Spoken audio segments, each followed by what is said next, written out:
السلام عليكم ورحمة الله تعالى وبركاته. بسم الله الرحمن الرحيم. ரியாது சாலிஹீன் பாடம் 248. இந்த ரியாது சாலிஹீனுடைய 248ஆம் நாள் பாடத்தில் நாம் அமர்ந்திருக்கின்றோம்.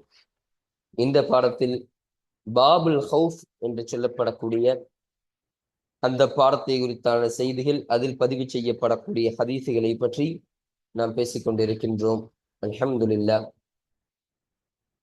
நம்முடைய ஜாமியா ரகீப் எஜுகேஷனல் ட்ரஸ்டின் மூலமாக பல தீன் சம்பந்தப்பட்ட சேவைகளையும் பல துன்யா சம்பந்தப்பட்ட சேவைகளையும் நாம் செய்து கொண்டிருக்கின்றோம். இந்த சேவைகள் எவ்வித தொய்வின்றி தொடர்ந்து நடைபெறுவதற்காக நீங்கள் துஆ செய்யுங்கள். இன்னும் ஆதரவு தாருங்கள். நன்மையில் ஒன்று சேருவோம், முந்திக் கொள்வோம். உங்களுடைய நன்கொடைகளை எங்களுக்கு நீங்கள் வழங்க விரும்பினால் எங்களுடைய பேங்க் அக்கவுண்ட் டீட்டெயில்ஸ், வங்கி முகவரிகள் இங்கு கொடுக்கப்பட்டிருக்கின்றது. இது அல்லாமல் இங்கு கியூஆர் ஸ்கேனும் கொடுக்கப்பட்டிருக்கின்றது. இதன் மூலமாக நீங்கள் ஸ்கேன் செய்தும் உங்களுடைய நன்கொடைகளை எங்களுக்கு நீங்கள் தாராளமாக வழங்கலாம். அல்லாஹு தஆலா உங்கள் வாழ்நாளை மென்மேலும் பரக்கத்தானதாகவும் செழிப்பானதாகவும் ஆக்கி வைப்பானாக. ஆமீன் ஆமீன் யா ரப்பல் ஆலமீன். இப்பொழுது இந்த ரியாது சாலிஹீனுடைய 248ஆம் நாள் பாடத்தில் நாம் 3 ஹதீசுகளை பற்றி நாம் பேச இருக்கின்றோம். அந்த 3 ஹதீசுகளில் முதலாவது ஹதீஸானது வேதனையால் இலகுவானவர் என்ற தலைப்பின் கீழ் அமையக்கூடிய 1வது ஹதீஸ். இதில் சொல்லப்படக்கூடிய விஷயம் என்னன்னா, ஸல்லல்லாஹு அலைஹி வஸல்லம் அன்னவர்கள் சொல்வார்கள், நிச்சயமாக மறுமை நாளில் நரகவாசிகளில் வேதனையால் மிக இலகுவான ஒரு மனிதர் இருப்பார். அவருக்கு தான் ரொம்ப லேசான வேதனை கொடுக்கப்பட்டிருக்கும். எப்படின்னு சொன்னா, அவருடைய 2 கால் பாதங்கள் இருக்குதா இல்லையா, அந்த 2 கால் பாதங்களுக்கு கீழே 2 நெருப்பு கட்டிகள் வைக்கப்படும். 2 இந்த நெருப்பு கங்குகள் வைக்கப்படும். அப்போ அந்த வைத்ததின் காரணமாக, அந்த காலில் வைத்ததன் காரணமாக அவரது மூளையே கொதித்து விடும் அளவிற்கு அது இருக்கும். அப்போ அந்த சூடு அவர் தலைக்கு மேல இருக்கக்கூடிய அந்த மூளை இருக்குதா இல்லையா, அந்த மூளையே கொதித்து விடும், அந்த அளவிற்கு இருக்கும். அப்ப அவர் நினைச்சு கொள்வாராம், தன்னை விட வேதனையால் மிக கடுமையானவர் யாரும் கிடையாது போல. இப்ப நமக்கு தான் அல்லாஹ் பெரிய வேதனை கொடுத்துருக்கான். நம்மளை தவிர பெரிய வேதனை யாருக்கும் கொடுக்கப்படல போல. நம்ம தான் இருக்கிறதுலயே ரொம்ப அதாப அனுபவிக்கிற ஒரு ஆள் அப்படின்னு அவர் நினைச்சு கொள்வாராம். ஆனா நிச்சயமாக அவர்தான் வேதனையில் மிக இலகுவானவராக இருப்பார் என்று ஸல்லல்லாஹு அலைஹி வஸல்லம் அவர்கள் சொல்லி தருவார்கள். இப்போ இது முதல் ஹதீஸ். இப்போ 2வது ஹதீஸானது தரத்திற்கு ஏற்ற தண்டனை என்ற தலைப்பின் கீழ் அமையக்கூடிய 2வது ஹதீஸ். இந்த ஹதீஸில் ஸல்லல்லாஹு அலைஹி வஸல்லம் அவர்கள் சொல்லும் பொழுது, நரகவாசிகளான அவர்களில் சிலரை அவர்களுடைய சுரண், அதாவது அவர்களுடைய கரண்டை கால் அளவிற்கு வரை நரகம் பிடித்து கொள்ளும். இப்போ நரகவாசிகள் வந்து சில நபர்கள் இருப்பாங்களே, ஒவ்வொரு தரத்துக்கு ஏற்றவாறு. அதுல முதல் தரம் என்னன்னா, அந்த நரக நெருப்பு என்பது அவருடைய கரண்டை கால் வரை பிடித்துக் கொள்ளக்கூடியதாக இருக்கும். அவருடைய கால் கரண்டை வரை. இது முதலாவது நபர்.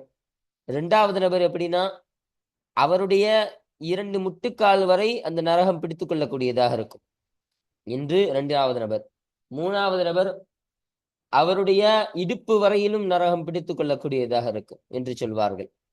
4வதாக அவருடைய தொண்டை குழி வரையிலும் பிடித்துக் கொள்ளும் என்று நபி ஸல்லல்லாஹு அலைஹி வஸல்லம் அவர்கள் நமக்கு சொல்லித் தருவார்கள். அப்போ அவர்கள் செய்த அந்த பாவத்திற்காக அவரவருக்கான அந்த தண்டனையை அவர் அனுபவித்துக் கொள்வார். அதற்கான ஒரு அளவை அல்லாஹ் நிர்ணயித்து அந்த நரகத்தை அவரை பிடிக்கச் செய்வான் என்பதை ஸல்லல்லாஹு அலைஹி வஸல்லம் அவர்கள் இங்கு சொல்லித் தருவார்கள். இப்ப 3வதாக ஹதீஸ பார்ப்போம். வியர்வையால் மூழ்கி நிற்பார்கள் என்ற தலைப்பின் கீழ் அமையக்கூடிய ஹதீஸ். இந்த ஹதீஸில் ஸல்லல்லாஹு அலைஹி வஸல்லம் அவர்கள் சொல்லும் பொழுது, மறுமை நாள்ல அல்லாஹ்விடத்துல அந்த மனிதர்கள் எல்லாம் எழுந்து நிற்பார்களாம்.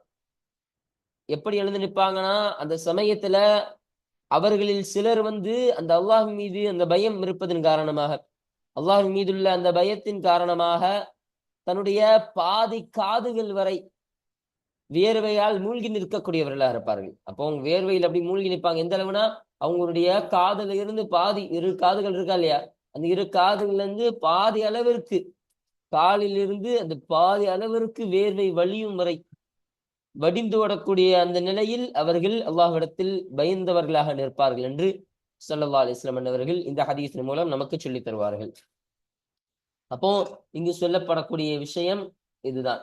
அப்போ இன்றைய பாடத்தில் இந்த 3 ஹதீஸுகளை பற்றி மாத்திரம்தான் நம்ம பேச இருக்கிறோம். அப்ப இதற்கான தர்ஜுமாக்கள், இதுல சொல்லப்படக்கூடிய விஷயங்கள், செய்திகள், அது குறித்த மற்ற விஷயங்களை பற்றி எல்லாம் இன்ஷா அல்லாஹ் இந்த ஹதீஸ் நம்ம வாசிக்கும் பொழுது நம்ம பார்ப்போம். அல்ஹம்துலில்லாஹ். இப்போ நம்ம கிதாபை பார்ப்போம். 398வது ஹதீஸ். இந்த ரியாது ஸாலிஹின் கிதாபில் பதிவு செய்யப்படக்கூடிய ஹதீஸுகளுடைய வரிசையின் பிரகாரம் இது 398வது ஹதீஸாக இது இருக்கின்றது என்பதை நமக்கு இங்கு சொல்லித் தருகிறார்கள்.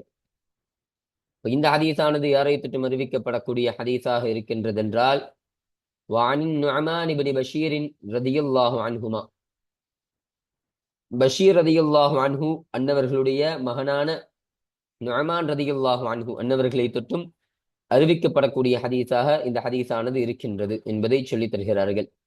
ரதியல்லாஹு அன்ஹுமா அவர்கள் இருவரை தொட்டும் அல்லாஹு தஆலா பொருந்திக் கொள்வானாக. இந்த ஹுமாவுடைய லமீரு ஒன்னு இந்த பஷீர் ரதியல்லாஹு அன்ஹு அன்னவர்கள், இன்னொன்று அவர்களுடைய மகனான நுஅமான் ரதியல்லாஹு அன்ஹு அன்னவர்கள். அப்போ வாப்பா மகன் இருவருமே சஹாபியாக இருக்கின்றார்கள் என்பதை நமக்கு இங்கு சொல்லித் தருகிறார்கள். கால, அந்த நுஅமான் இப்னு பஷீர் ரதியல்லாஹு அன்ஹுமா அறிவித்தார்கள், சொன்னார்கள், சமிஅத்து ரசூலல்லாஹி ஸல்லல்லாஹு அலைஹி வஸல்லம், அல்லாஹ்வுடைய தூதர் ஸல்லல்லாஹு அலைஹி வஸல்லம் அவர்களிடம் நான் செவியுற்றேன். அப்போ ஸல்லல்லாஹு அலைஹி வஸல்லம் அவங்க சொல்ல நான் கேட்டேன். யகூலு அவர்கள் சொல்வார்கள், இன்ன அஹ்வன அஹ்லின் நாரி, நிச்சயமாக நரகவாசிகளில் மிக இலகுவானவர், அதாபன் வேதனையால் மிக இலகுவானவர், யௌமுல் கியாமத்தி அந்த கியாமத் நாளில் ல ரஜுலுன் திட்டமாக ஒரு மனிதராக ஆகியிருப்பார். அப்போ நரகவாசிகள்ல வேதனையால ரொம்ப லேசானவராக இருப்பார் ஒருத்தவர். இப்போ ரொம்ப பெரிய பெரிய அதாபு, பெரிய பெரிய வேதனைகள்லாம் அவருக்கு கொடுக்கப்படாது. சின்ன சின்ன வேதனைகளை அனுபவிக்கக்கூடியவர், அதாவது லேசான வேதனைகள் என்னென்ன நரகத்துல இருக்குதோ அதை அனுபவிக்கக்கூடியவர் அந்த ஒருவர். யூதஉ ஃபீ அஹ்மஸி கதமைஹி, அந்த மனிதருடைய இரு பாதங்களுக்கு கீழே வைக்கப்படும் ஜம்ரதானி, 2 நெருப்பு கல்கள், அதாவது 2 நெருப்பு கட்டிகள் வைக்கப்படும். இந்த நெருப்பு கங்கு இருக்குமா இல்லையா, அதுதான் ஜம்ரத்து.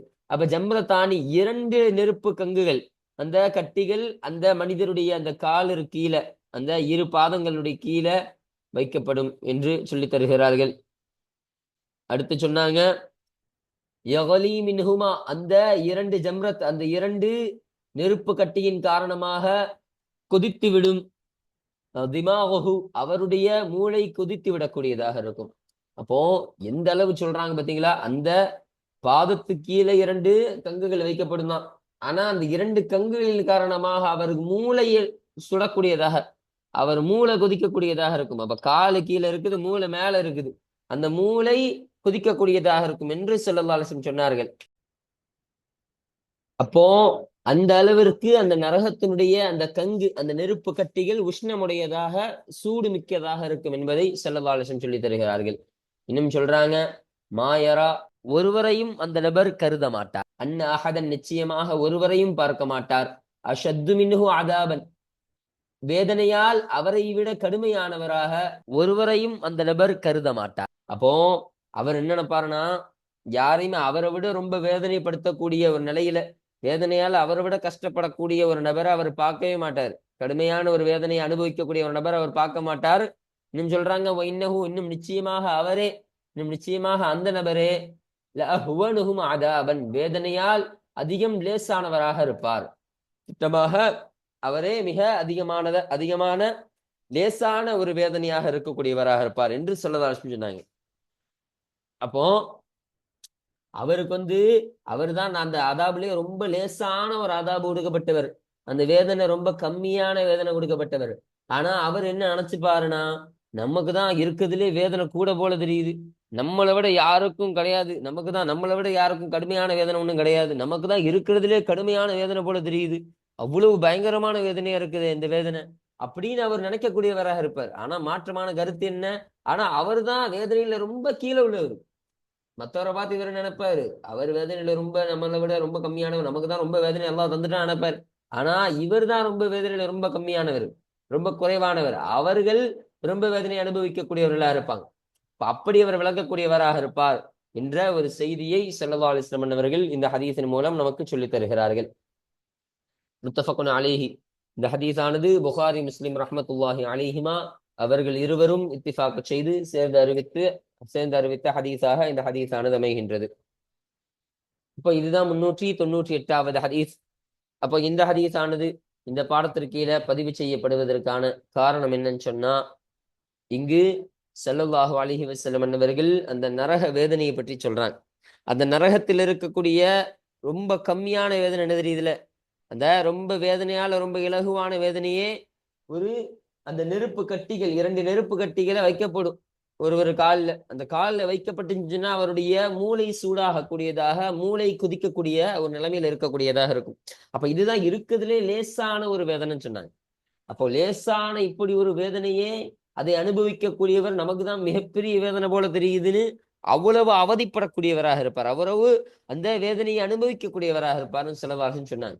அப்ப அந்த நரகத்தினுடைய ரொம்ப லேசான வேதனையே இந்த அளவிற்கு கொடுமையானது என்று சொன்னால், நரகத்தினுடைய மிகப்பெரிய வேதனைகள், நரகத்தினுடைய அந்த வேதனைகள் ரொம்ப கொடுமையான வேதனைகள்லாம் எந்த அளவிற்கு இருக்கும் என்பதை நீங்கள் சிந்தித்து பாருங்கள். பார்த்து அல்லாஹ்வை நீங்கள் அஞ்சுங்கள் என்று ஸல்லல்லாஹு அலைஹி வஸல்லம் அவர்கள் சொல்லித் தருகிறார்கள். அப்போ அல்லாஹ்வை நீங்கள் அஞ்சுங்கள் இதன் மூலமாக என்ற ஒரு கருத்தை தான் இந்த ஹதீஸின் மூலமாக நமக்கு ஸல்லல்லாஹு அலைஹி வஸல்லம் அவர்கள் பதிவு செஞ்சு தராங்களா இல்லையா? அப்போ இதன் காரணமாக தான் இந்த ஹதீஸானது இந்த பாடத்திற்கு கீழே பதிவு செய்யப்படுவதற்கான காரணமாக இது அமைகின்றது. அல்ஹம்துலில்லாஹ். இப்ப அடுத்தபடியாக இந்த 399வது ஹதீஸை நம்ம பார்ப்போம். இப்ப இந்த ஹதீஸானது யாரை தொட்டு அறிவிக்கப்படக்கூடிய ஹதீஸாக இருக்கின்றதென்றால், வஅன் சமுரத பனி ஜுந்துபின் ரலியல்லாஹு அன்ஹு, ஜுந்துப் என்பவருடைய மகனான சமுரா ரலியல்லாஹு அன்ஹு அன்னவர்களை தொட்டு அறிவிக்கப்படக்கூடிய ஹதீஸாக இந்த ஹதீஸானது அமைகின்றது. ரலியல்லாஹு அன்ஹு அவர்களை தொட்டும் அல்லாஹு தஆலா பொருந்திக் கொள்வானாக. அவங்க சொல்றாங்க, அன்ன நபியல்லாஹி ஸல்லல்லாஹு அலைஹி வஸல்லம்,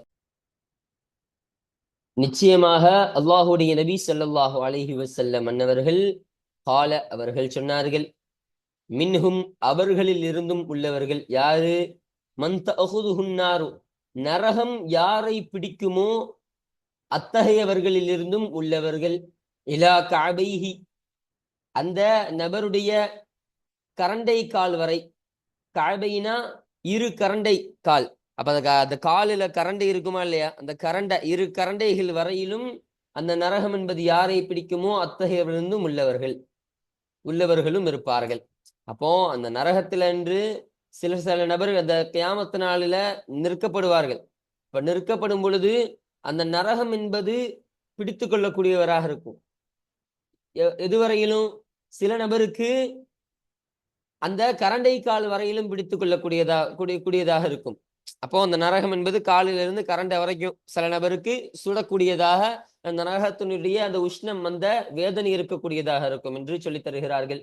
இன்னும் வமின்ஹும் மன் தஅஹுதுஹு இலா ருக்பதைஹி, இன்னும் அவர்களிலிருந்தும் தன்னுடைய 2 முட்டு வரை யாரை அந்த நரகம் பிடிக்குமோ அத்தகையவர் இருக்கிறார். அப்போ இந்த இன்னும் சில நபர் எப்படின்னா, அந்த நரகம் என்பது அந்த நபருடைய 2 முட்டிக்கால் இருக்கா இல்லையா, கீழே பாதத்திலிருந்து அவருடைய 2 முட்டிகள், அந்த 2 முட்டிகள் வரையிலும் அந்த நரகமானது பிடித்து கொள்ளக்கூடியதாக இருக்கும் சில நபரை என்று சொல்லித் தருகிறார்கள். இன்னும் இன்னும் அதிலிருந்து அவர்களிருந்தும் சிலர், மன் தஅஹுதுஹு இலா ஹுஜ்ஸதிஹி அவருடைய அந்த இடுப்பு வரையிலும் அந்த நரகமானது யாரை பிடித்துக் கொள்ளுமோ அவர்களிருந்தும் உள்ளவர்களாக இருப்பார்கள். அப்போ இன்னும் சில நபர்களை அந்த நரகமானது பாதத்திலிருந்து அவருடைய இடுப்பு வரையிலும் இடுப்பு முழுவதுமாக அந்த நரகம் பிடித்துக் கொள்ளக்கூடியதாக இருக்கும். அந்த நரகத்தினுடைய வேதனையை இடுப்பு வரையிலும் அவர் அனுபவிக்கக்கூடியவராக இருப்பார் என்று ஸல்லல்லாஹு அலைஹி வஸல்லம் அவர்கள் சொன்னார்கள். இன்னும் வமின்ஹும் மன் தஅஹுதுஹு, இன்னும் அந்த நரகமானது யாரை பிடித்துக் கொள்ளுமோ அவர்களிலிருந்தும் சிலர் இலா தர்குவதிஹி, இங்க தர்குதீனி போட்டிருக்காங்க, இந்த காஃபுக்கு சுக்குனு போட்டிருக்கிறாங்க, இது தவறு. இந்த வாவுக்கு லம்மு போட்டிருக்கிறாங்க, இதுவும் தவறு. அப்போ தர்குவதிஹின்னு வரணும், காஃபுக்கு லம்மு வரணும், வாவுக்கு ஃபதஹ வரணும். இது நுஸ்ஹா பல பிரிண்டிங் மிஸ்டேக், சரிங்களா? அப்போ இங்க இலா தர்குவதிஹி, அவருடைய அந்த தொண்டைக்குழி எலும்பு வரையிலும் நரகமானது யாரை பிடித்துக் கொள்ளுமோ அவர்களிலிருந்தும் உள்ளவர்களாக இருப்பார்கள் சில நபர்கள். அப்போ இந்த 4வது நபர் யாரு? தொண்டைக்குழி வரைக்கும் நரகம் பிடித்து விடக்கூடியதாக இருக்கும். முதலாவது கரண்டை கால் வரையிலும், 2 கரண்டை கால் வரையிலும் நரகம் பிடித்துக் கொள்ளும். 2வது நபர் அவருடைய 2 முட்டிக்கால் வரையிலும் பிடித்துக் கொள்ளப்படும். 3வது அவருடைய இடுப்பு வரையிலும் பிடித்துக் கொள்ளப்படும். 4வது அவருடைய தொண்டை குழி வரையிலும் பிடித்துக் கொள்ளப்படும். இப்படி 4 தரஜாவில, 4 ரீதியில, 4 அந்தஸ்தின் அடிப்படையில அந்த நரகமானது ஒருவரை பிடித்துக் கொள்ளக்கூடியதாக இருக்கும். அப்ப இதெல்லாம் எப்படி? அவருடைய அமலை பொறுத்து. அப்ப முதலாவது கரண்டை கால வரையிலும் பிடித்துக் கொள்ளுன்னு சொன்னா அவர் அல்லாஹ்விடத்துல நன்மைகளை அதிகமாக செய்து கொஞ்ச பாவங்கள் செய்யக்கூடியவராக இருப்பார். அப்ப அவருடைய வாழ்க்கையில 90% நன்மை இருக்கும், 10% பாவமாக இருக்கும். சின்ன சின்ன சில பாவங்களை செய்யக்கூடியவராக இருந்திருப்பார். அதன் காரணமாக இத்தகைய நிலைமை இவருக்கு. முட்டி வரையிலும் பிடித்துக் கொள்ளப்படுமா இல்லையா? முட்டி வரையிலும் பிடித்துக் கொள்ளப்படுதுன்னா ஒருவர் தன்னுடைய வாழ்க்கையில ஒரு 75% நல்லவராக இருப்பார், ஒரு 25% அவர் தீமையை செய்யக்கூடியவராக இருந்திருப்பார். அப்போ இவருக்கு இத்தகைய ஒரு தண்டனை. 3வது நபரு இடுப்பு வரையிலும் பிடித்துக் கொள்ளக்கூடியவராக இருக்கும். அப்போ 50% அவர் நல்லவராக, அல்லாஹ்விற்கு கட்டுப்பட்டவராக, அல்லாஹ் சொன்ன விஷயத்தை மாத்திரம் செய்யக்கூடியவராக இருப்பார். இன்னும் 50% அந்த அல்லாஹ்வுடைய அந்த கட்டளைகளை மீறி அல்லாஹ் அந்த பாவத்தின் பக்கம் ஈடுபட்டு அதில் இருக்கக்கூடியவராக இருப்பார். இவரு 4வது நபர். இவர் 3வது நபர். இப்ப 4வது நபர் யாரு? தொண்டை குழி வரையிலும் பிடித்துக் கொள்ளும் அந்த நரகம். இப்போ இது அவர் தன்னுடைய வாழ்க்கையில 90% அவரு நன்மையை செய்யாதவராக இருப்பார். தீயதை மாத்திரம் கெட்டவராக, 90% கெட்டவராக இருக்கக்கூடியவராக இருப்பார். ஒரு 10% நன்மையை செஞ்சவராக இருப்பார். இவருக்கு இத்தகைய தொண்டை வரையிலும் வேதனை அனுபவிக்கக்கூடிய ஒரு நிலைமை. அப்போ இத்தகைய ஒரு சூழலை தான் நமக்கு இங்கு ஸல்லல்லாஹு அலைஹி வஸல்லம் அவர்கள் சொல்லித் தருகிறார்கள். அப்போ இப்படி தராதரங்கள் அடிப்படையிலும் நரகத்தினுடைய வேதனை அமையக்கூடியதாக இருக்கும் என்பதை ஸல்லல்லாஹு அலைஹி வஸல்லம் சொல்லி தந்தாங்க. பாருங்க, ரவாஹு முஸ்லிம், இந்த ஹதீஸனை முஸ்லிம் ரஹ்மத்துல்லாஹி அலைஹி அன்னவர்கள் அறிவித்தார்கள் என்பதை சொல்லித் தராங்க. அப்போ இந்த ஹதீஸானது இந்த பாடத்திற்கு கீழே பதிவு செய்யப்படுவதற்கான காரணம் என்ன? இதில் ஸல்லல்லாஹு அலைஹி வஸல்லம் அன்னவர்கள் அந்த நரகவாசிகளுடைய தராதரங்களை சொல்லித் தருகிறார்கள். நரகம் எதுவரையிலும் ஒருவரை பிடித்துக் கொள்ளக்கூடியதாக இருக்கும் என்பதை 4 நபர்களை வைத்து சொல்லித் தந்தார்கள். அப்ப இதனுடைய காரணம் என்ன? ஒவ்வொரு தராதரங்களுக்கு ஏற்ப அந்த நரகம் பிடித்துக் கொள்ளக்கூடியதாக இருக்கு. அத்தகைய வேதனையை அவர் அனுபவிக்கக்கூடியவராக இருக்கிறார். அதனால நீங்க உங்க வாழ்க்கையில 10% தீமை ஈடுபட்டா கூட அந்த கரண்டை கால் வரையிலும் அந்த நரக நெருப்பு உங்களை சுடக்கூடியதாக இருக்கும். அப்ப அதுவே உங்களால தாங்கிக் கொள்ள முடியாது. அதுவே நீங்கள் தீமையை ஒரு 25% செஞ்சீங்கன்னு சொன்னா உங்கள் முட்டிக்கால் வரை இருந்துடும். நீங்க 50% செஞ்சீங்கன்னு சொன்னா உங்க இடுப்பு வரையிலும் பிடிக்கும். அதுவே நீங்க 90% செய்யக்கூடியவராக இருந்தீங்கன்னு சொன்னா உங்க தொண்டைக்குழி வரையிலும் பிடிக்கக்கூடியதாக இருக்கும். அதனால ஸல்லல்லாஹு அலைஹி வஸல்லம் சொல்லக்கூடிய விஷயம் என்ன? நீங்கள் உங்களுடைய வாழ்க்கையில் முழுவதுமாக நீங்கள் நன்மையானவர்களாக நீங்கள் ஆக்கிக் கொள்ளுங்கள், நீங்கள் நல்லவராக ஆகிக் கொள்ளுங்கள். அல்லாஹ் சொன்ன விஷயத்தை மாத்திரம் செய்யக்கூடியவர்களாக இருங்கள். அல்லாஹ் செய்யக்கூடாது என்று சொன்ன விஷயத்தை எல்லாம் தவிர்த்து அல்லாஹ் சொன்ன விஷயத்தை மாத்திரம் செய்து நீங்கள் நல்லவர்களாக இருந்தீர்கள் என்று சொன்னால் அந்த நெருப்பு என்பது உங்களை பிடிக்காததாக இருக்கும். உங்களை அது கொஞ்சம் கூட பிடிக்காது, உங்கள் பாதத்தை கூட அது தொடாது. நீங்கள் ராகத்தாக அந்த கியாமத் நாளில் நீங்கள் சந்தோஷமாக நிற்கக்கூடியவர்களாக இருக்கலாம். அதனால் நீங்கள் அல்லாஹ்வை நீங்கள் அஞ்சிக் கொள்ளுங்கள் என்ற ஒரு விஷயத்தை ஸல்லல்லாஹு அலைஹி வஸல்லம் அவர்கள் இதன் மூலமாக நமக்கு சொல்லித் தருகிறார்கள். அப்போ இதன் காரணமாக தான் இந்த ஹதீஸானது இந்த பாடத்திற்கு கீழே பதிவு செய்யப்படுவதற்கான காரணமாக இது அமைகின்றது. அல்ஹம்துலில்லாஹ். அப்போ இந்த பாடத்தில் சொல்லப்பட்ட ஒரு 2 வார்த்தை, அதை எப்படி வாசிக்கணும், அதற்கான அர்த்தம் என்ன என்பதை நமக்கு சொல்லித் தராங்க பாருங்க. அல் ஹுஜ்ஸத், ஹுஜ்ஸத் என்ற வார்த்தையை சொன்னாங்களே இல்லையாங்க?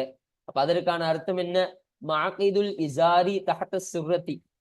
சுர்ரத்துனா தொப்புள், நம்ம தொப்புள், வயிற்றுல தொப்புள் இருக்கா இல்லையா, அதுக்கு தான் சுர்ரத்துன்னு சொல்லுவாங்க. அப்போ அந்த தொப்புளுக்கு கீழாடை கெட்டப்படக்கூடிய இடம். மஅகிதுனா என்ன? கெட்டப்படக்கூடிய இடம். முடிச்சு போடுவோமா இல்லையா, முடிச்சு போட்டு கெட்டுவோமா இல்லையா, அப்படி கட்டப்படக்கூடிய இடத்துக்கு தான் மாக்கிதுன்னு சொல்லுவாங்க. அப்ப இசாருனா கீழாடை, கீழாடனா எல்லாமே வரும். நம்ம கீழே உடுக்கக்கூடிய வேட்டியாக இருந்தாலும் சரி, சாரமாக இருந்தாலும் சரி, துண்டாக இருந்தாலும் சரி, எல்லாமே கீழாடை தான்.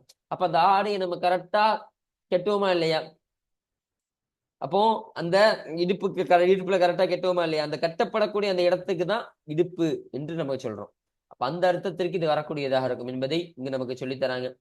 இன்னும் அடுத்தபடியாக ஒத்தரகுவத்து, தருக்குவத்து என்ற ஒரு வார்த்தையை நமக்கு இங்க சொன்னாங்க. இலா தருக்குவத்திஹீன். அப்ப அதற்கான அதை எப்படி வாசிக்கணும், அதற்கான அர்த்தம் என்ன நமக்கு சொல்றாங்க பாருங்க. பிஃபதஹி தாஇ வலம்மில் காஃபி, தாவருக்கு ஃபதஹ செய்வது கொண்டு தருக்குவத் என்பதாக தாவருக்கு ஃபதஹ செய்யணும். வலம்மில் காஃபி, இன்னும் காவருக்கு லம்மு செய்வது கொண்டு வாசிக்க வேண்டும் தருக்குவத் என்பதாக, என்பதை நமக்கு இங்கு சொல்லித் தருகிறார்கள்.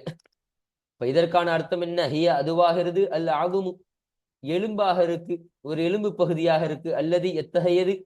ஐந்த சுகரத்தின் நகரி, நகருன்னு சொன்னா அறுக்குதல், சுகரத்துன்னு சொன்னா ஒரு குழின்னு வச்சுக்கலாம். குழி, ஒரு கேப், ஒரு இடைவெளி.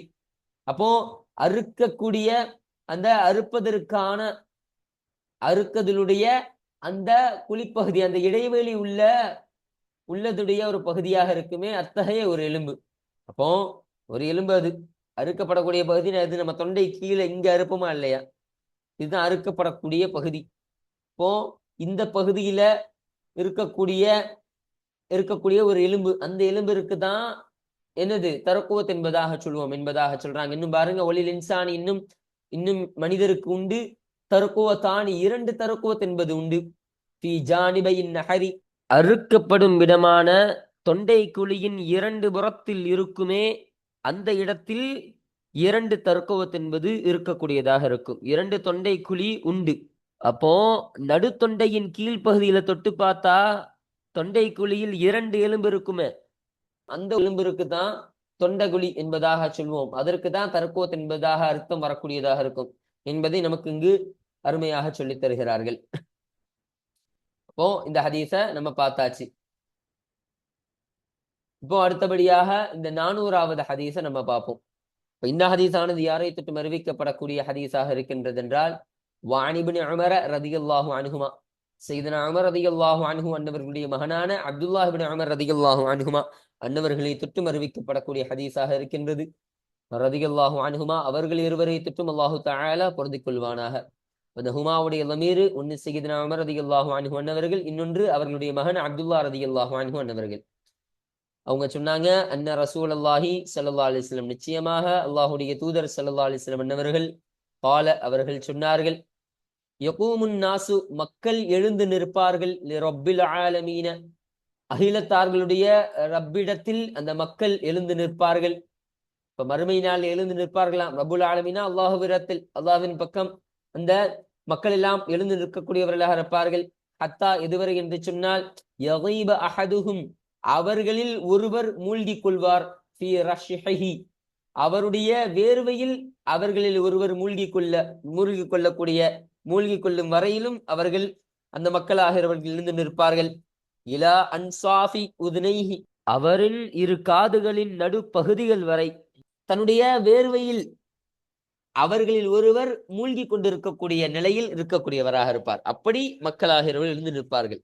அப்போ அந்த மறுமை நாளில சூரியன் என்பது தலை உச்சியில இருக்கக்கூடியதாக இருக்கும். அப்ப அதன் காரணமாக அவர்களுடைய வேர்வையில அவருடைய 2 காதுகள், அப்போ காது இருக்குதா இல்லையா, அந்த காதுல பாதி காது, அந்த 2 காதுடைய அந்த பாதி வரைக்கும், அந்த பாதி வரையிலும் அந்த வேர்வையில் அவர்கள் மூழ்கக்கூடியவர்களாக இருப்பார்கள் என்று ஸல்லல்லாஹு அலைஹி வஸல்லம் அவர்கள் சொல்லி தந்தார்கள். எதனால? அல்லாஹ்வினுடைய அந்த பயத்தின் காரணமாக மூழ்கி கொண்டிருக்கக்கூடியவர்களாக இருப்பார்கள் என்பதை ஸல்லல்லாஹு அலைஹி வஸல்லம் சொல்லி தந்தாங்க. முத்தஃபகுன் அலைஹி, இந்த ஹதீஸானது புகாரி முஸ்லிம் ரஹ்மத்துல்லாஹி அலைஹிமா அவர்கள் இருவரும் இத்திஃபாக் செய்து சேர்ந்து அறிவித்த ஹதீஸாக இந்த ஹதீஸானது இருக்கின்றது என்பதை நமக்கு இங்கு சொல்லித் தருகிறார்கள். அப்போ இந்த ஹதீஸானது இந்த பாடத்திற்கு கீழே பதிவு செய்யப்படுவதற்கான காரணம் என்ன? இங்கு ஸல்லல்லாஹு அலைஹி வஸல்லம் அவர்கள் அந்த மறுமையில் மக்களுடைய நிலைமையை பத்தி சொல்றாங்க. அந்த மக்கள் எல்லாம் தன்னுடைய வேர்வையில மூழ்கி கொண்டு இருப்பார்களாம். இப்ப எதன் காரணமாக? அந்த சூரியன் தன்னுடைய தலை உச்சிக்கு மேல இருக்கும், அது ஒரு காரணம். இன்னொரு காரணம் என்னன்னா, அல்லாஹ்வின் மீது உள்ள பயம். அல்லாஹ் நம்மள என்ன செய்வான் தெரியலையே, நம்ம நிலைமை என்ன ஆக போகுதுன்னு தெரியலையே, நம்ம நரகத்திற்கு போவோமா இல்ல சுவனத்திற்கு போவோமா, நம்மளுடைய நிலைமை அல்லாஹ் தாலா எப்படி வைப்பான், நம்மளை அல்லாஹ் தாலா தண்டிப்பானா இல்ல நம்மளை உற்றுவானா என்ற இந்த பயத்தில், அல்லாஹ் மீது இருக்கக்கூடிய பயத்தில் தன்னுடைய வேர்வைகள் எல்லாம் வழிந்தோடக்கூடியதாக இருக்கும். அப்படி பயத்தில் மூழ்கி கொண்டு இருக்கக்கூடியவர்களாக இருப்பார்கள் என்று ஸல்லல்லாஹு அலைஹி வஸல்லம் அவர்கள் சொல்லி தந்தார்கள் இல்லையா. இப்ப இதன் காரணமாக தான் இந்த ஹதீஸானது இந்த பாடத்திற்கு கீழே பதிவு செய்யப்படுவதற்கான காரணமாக இது அமைகின்றது. அப்போ இதுல சொல்லப்பட்ட இந்த ரஷ்ஹி என்ற இந்த வார்த்தை, அதற்கான அர்த்தத்தை நமக்கு சொல்றாங்க பாருங்க. ஒரு ரஷ்ஹு நம் ரஷ்ஹ என்பதாகிறது அல் அரகு, வேர்வை என்ற அர்த்தத்திற்கு இது வரக்கூடியதாக இருக்கும். இப்ப வேர்வை, ரஷ்ஹனான வேர்வை, வேர்வை துளி என்ற அர்த்தத்திற்கு இது வரக்கூடியதாக இருக்கும் என்பதை நமக்கு இங்கு சொல்லித் தருகிறார்கள். அல்ஹம்துலில்லாஹ். அப்போ இன்றைய பாடத்தில் இந்த 398வது ஹதீஸ், இந்த 399வது ஹதீஸ், இந்த 340வது 400வது ஹதீஸ் என்ற இந்த 3 ஹதீசுகளை குறித்த செய்திகளையும் அதில் சொல்லப்பட்ட முழுமையான விஷயங்களை பற்றியெல்லாம் முழுமையாக நம்ம பார்த்து இன்றைய பாடத்தை நாம் நிறைவு செய்து விட்டோம். அல்ஹம்துலில்லாஹ். இன்ஷா அல்லாஹ் அடுத்த பாடத்தில் இந்த 401வது ஹதீஸை குறித்தான செய்திகள், அதில் சொல்லப்படக்கூடிய விஷயங்களை பற்றி இன்ஷா அல்லாஹ் நம்ம அடுத்த பாடத்தில் நாம் பேசுவோம். وآخر دعوانا أن الحمد لله رب العالمين. السلام عليكم ورحمة الله تعالى وبركاته.